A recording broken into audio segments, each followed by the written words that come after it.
On reste sur le continent et cette nomination qui concerne l'Afrique de l'Ouest. Le président nigérian Bola Tinubu prend la tête de la CEDEAO pour 1 an. Nomination après un sommet des chefs d'État de l'organisation sous-régionale ouest-africaine hier.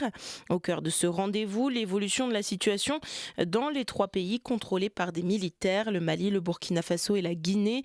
Mais la légitimité de la CEDEAO sur ces questions est remise en cause. C'est ce que nous explique Sega Diarra. Il est journaliste, politologue, spécialiste de l'Afrique de l'Ouest.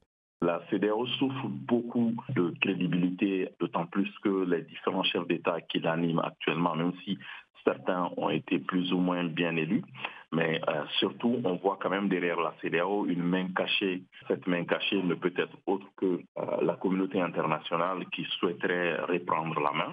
Et dans ce sens-là, on voit depuis quelques jours des manœuvres en cours, notamment en ce qui concerne le Mali, parce que vous savez que les autorités maliennes ont demandé le départ donc, de la force onusienne du territoire.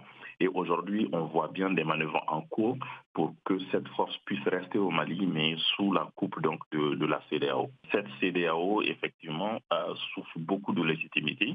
D'abord par rapport au peuple, parce que la population malienne, jusque-là, n'a pas vu de bénéfice de l'adhésion du Mali à la CEDEAO.